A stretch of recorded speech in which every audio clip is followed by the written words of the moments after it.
Hello అండి, welcome back to our channel. నేను మీ మల్లిక.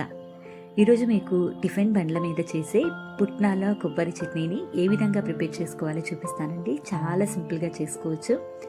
ఇది మీకు ఇడ్లీ, దోశ, చపాతి ఇలా దేంట్లోకైనా సరే చాలా బాగుంటుందండి. ఇక లేట్ చేయకుండా దీన్ని ఏ విధంగా ప్రిపేర్ చేయాలో చూద్దాం పదండి.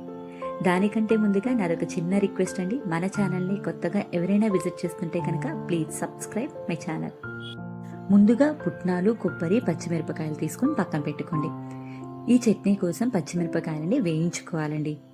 పచ్చిమిర్చి డైరెక్ట్గా వేయించామనుకోండి బాండీలో పేలుతుంది. అందువల్ల ఈ విధంగా తుంచుకొని వేయించుకుందామండి. స్టవ్ వెలిగించుకొని బాండీ పెట్టుకొని దాంట్లోకి 1 టేబుల్ స్పూన్ ఆయిల్ వేసుకోండి. ఆయిల్ హీట్ అయిన తర్వాత పచ్చిమిర్చిని వేసుకుందామండి. వీటిని దూరగా వేయించుకోవాలండి. కొంతమంది ఈ పచ్చిమిర్చిని కూడా డైరెక్ట్గా గ్రైండర్లో వేస్తారండి వేయించకుండా. అందువల్ల కొంచెం పచ్చివాసన వస్తుంది. ఈ విధంగా వేయించామనుకోండి ఆ పచ్చివాసన రాకుండా చట్నీ చాలా బాగుంటుంది. చూస్తున్నారు కదండి, ఈ విధంగా వేగితే సరిపోతుందన్నమాట.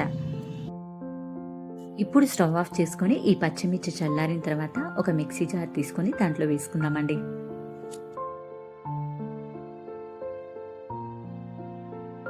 ఇందులోకి 1 కప్పు పుట్నాల పప్పు వేసుకోండి. మీరు ఏ కప్పుతో అయితే పుట్నాల పప్పు వేసుకుంటున్నారో అదే కప్పుతో కొబ్బరి ముక్కలు కూడా తీసుకోండి. ఈ విధంగా 2 సమానంగా వేయడం వల్ల టేస్ట్ చాలా బాగుంటుందండి చట్నీకి. రుచికి తగ్గట్టుగా ఉప్పు కూడా వేసుకొని దీన్ని ఒకసారి బాగా గ్రైండ్ చేసుకోండి. ఇలా గ్రైండ్ చేసుకున్న తర్వాత ఇందులోకి కొన్ని నీళ్లు పోసుకొని మరోసారి గ్రైండ్ చేసుకోండి. ఈ విధంగా గ్రైండ్ చేయడం వల్ల కొబ్బరి ముక్కలు అక్కడక్కడ తగలకుండా ఉంటుందండి. ఈ విధంగా గ్రైండ్ చేసుకున్న మిశ్రమాన్ని ఒక బౌల్లోకి తీసుకుందాము. అంతేనండి, మనకి చట్నీ రెడీ అయిపోయింది. ఇప్పుడు దీనికి పోపు పెట్టుకుందాం.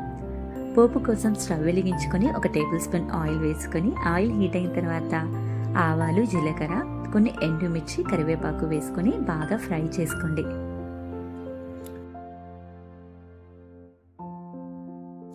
ఈ విధంగా క్రిస్పీగా అయితే సరిపోతుందండి. ఇప్పుడు స్టవ్ ఆఫ్ చేసుకొని ఈ పోపు మొత్తాన్ని కూడా చట్నీలో వేసుకొని బాగా కలుపుకోండి.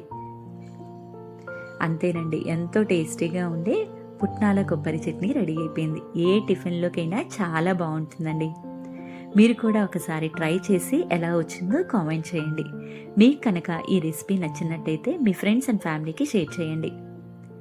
మరొక టేస్టీ అండ్ హెల్దీ రెసిపీతో మీ ముందుంటానండి. అప్పటి వరకు కూడా bye bye. Thank you all for watching us.